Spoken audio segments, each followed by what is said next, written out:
श्री गुरवे नमः। मुंडकोपनिषद तृतीय मुंडक प्रथम खंड। द्वासु पर्णा सयुजा सखाया समानं वृक्षं परिषद सुजाते तयोरन्यः पिप्पलं स्वाद्वत्य नश्नन्नन्यो अभिचाकसीति। सयुजा एक साथ रहने वाले, परस्पर सखा भाव रखने वाले दो सुपर्णा पक्षी, जीवात्मा और परमात्मा एक ही वृक्ष यानी शरीर का आश्रय लेकर रहते हैं। तयोह उन दोनों में से एक तो उस वृक्ष के सुख दुख रूप कर्मों फलों का स्वाद लेकर अति उपभोग करता है, किंतु दूसरा स्नान न खाता हुआ केवल देखता है।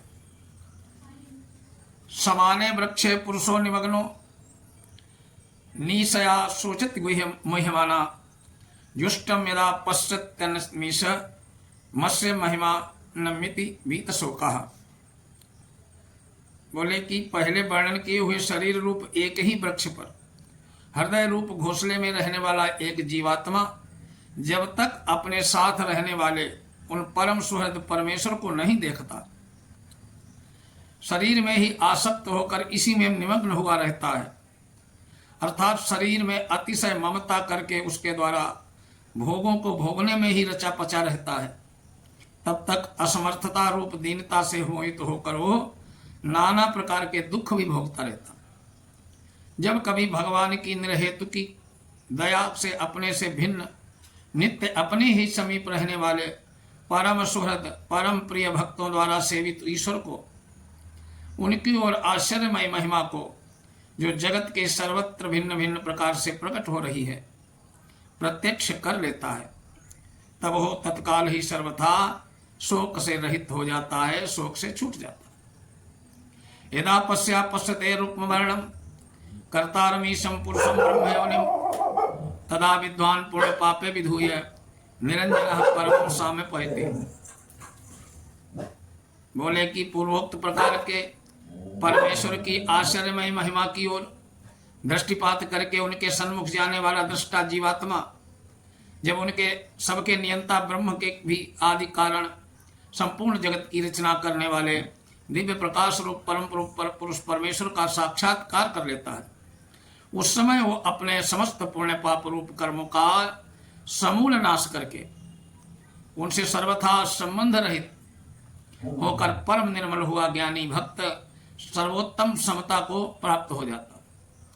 गीता के 12वें अध्याय में श्लोक 13 से 19 तक इस समता का कई प्रकार से वर्णन किया गया। प्राणो हेषयः सर्वभूतैर्विभाति भिलानन विद्वान भवते नातिवादी आत्मक्रीडा आत्मरति क्रिया वा मेष ब्रह्मविदाम वरिष्ठः। वे सर्वव्यापी परमेश्वर ही सबके प्राण हैं। जिस प्रकार शरीर की सारी चेष्टाएं प्राण के द्वारा होती हैं, उसी प्रकार इस विश्व में भी जो कुछ हो रहा है परमात्मा की शक्ति से हो रहा है। समस्त प्राणियों में उन्हीं का प्रकाश है, वे ही उन प्राणियों द्वारा प्रकाशित हो रहे हैं। इस बात को समझने वाला ज्ञानी भक्त कभी बढ़ चढ़ कर बातें नहीं करता है, क्योंकि वो जानता है उसके अंदर भी उस सर्वव्यापक परमात्मा ही की ही शक्ति अभिव्यक्त है। फिर वो किस बात पर अभिमान करे।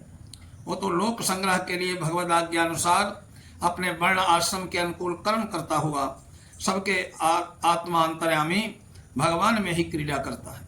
सत्येन लभ्यस्तपसा हेष आत्मा सम्यक ज्ञानेन ब्रह्मचर्येण नित्यम अंतः शरीरे ज्योतिर्मयो ही शुभ्रो यम पश्यन्ति यतयः क्षीण दोषा।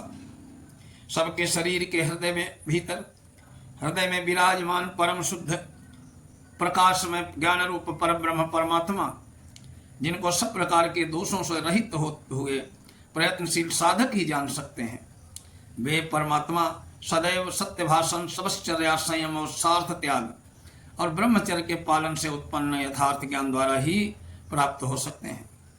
इससे रहित होकर जो भोग में आसक्त हैं, भोगों की प्राप्ति के लिए नाना प्रकार के मिथ्या भाषण करते हैं, आसक्तिवश नियम पूर्वक अपने वीर की रक्षा नहीं कर सकते, वे स्वार्थपरायण अविवेकी मनुष्य उन परमात्मा का अनुभव नहीं कर सकते।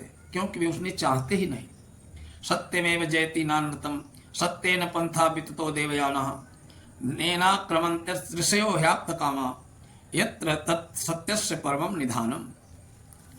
बोले सत्य ही विजय होती है, सत्य की विजय होती है, झूठ की नहीं।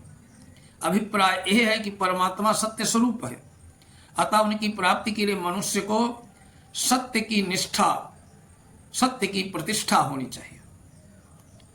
परमात्मा प्राप्ति के लिए तो सत्य अनिवार्य साधन है ही। जगत में दूसरे सब कार्यों के लिए भी अंततः सत्य की ही विजय होती है, झूठ की नहीं।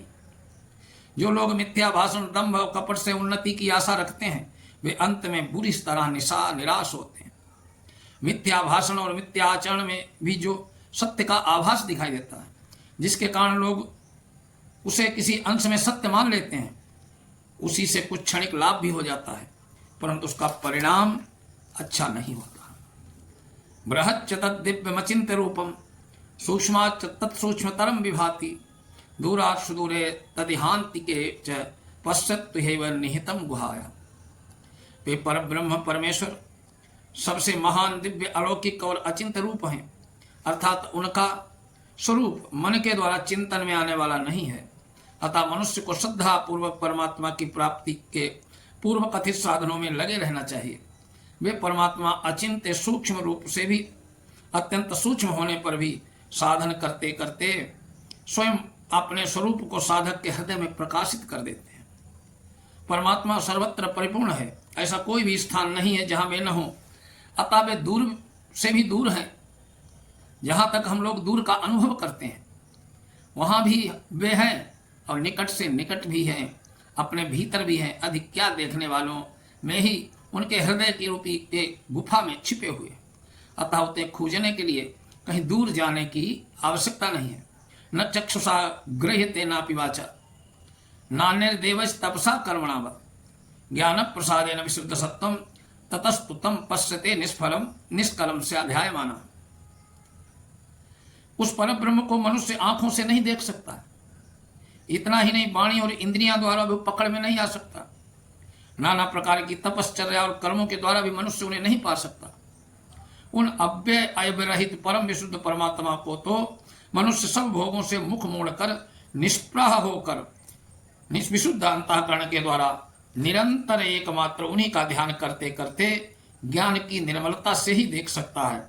अतः जो परमात्मा को पाना चाहे, उसे उचित है कि संसार के भोगों से सर्वथा विरक्त होकर कामना का त्याग करके परब्रह्म परमात्मा को पाने के लिए चिंतन में निमग्न हो जाए। एषोऽणुरात्मा चेतसा वेदितव्यो यस्मिन् प्राण पंचधा सन्निवेश प्राणैश्चित्तं सर्वमोत्तम प्रजानां यस्मिन् विशुद्धे विभक्तेष आत्मा। जिस शरीर में प्राण, अपान, व्यान, समान, उदान इन 5 भेदों वाले प्राण प्रविष्ट हो तक चेष्टा कर रहा है, उसी शरीर के भीतर हृदय के मध्य भाग में मन द्वारा ज्ञाता रूप में जानने में आने वाला वो सूक्ष्म जीवात्मा भी रहता है। परंतु समस्त प्राणियों के समस्त अंतःकरण प्राणों से ओतप्रोत हो रहे हैं, अर्थात इस प्राण और इंद्रियों को से तृप्त करने के लिए उत्पन्न नाना प्रकार की भोग वासनाओं से मलिन और क्षुब्ध हो रहे हैं। इस कारण लोग परमात्मा को नहीं जान पाते। अंतःकरण के विशुद्ध होने पर भी जीवात्मा सब प्रकार से समर्थ होता है। अतः यदि भोगों से विरक्त होकर परमात्मा के चिंतन में लग जाता है तो परमात्मा को प्राप्त कर लेता है। यम यम लोकम मनसा संविभाति विशुद्ध सत्वा कामयते यास्य कामान तम तम लोकम जयते तास्य कामान तस्मादात्मज्ञम हर्चेत कामः। विशुद्ध अंतःकरण वाला जिस लोक को मन से चिंतन करता है तथा कामयते जिन भोगों की कामना करता है, उन लोगों को जीत लेता है और तान उन इच्छित भोगों को भी प्राप्त कर लेता है। तस्मात इसलिए भूति कामा ऐश्वर्य की कामना करने वाला मनुष्य शरीर से भिन्न आत्मा को जानने वाले महात्मा की अर्चयत पूजा सेवा करे। इस प्रकार मुंडकोपनिषद का 3य मुंडक का प्रथम खंड संपूर्ण हुआ। कल दूसरे खंड की चर्चा होगी। ओम नमः।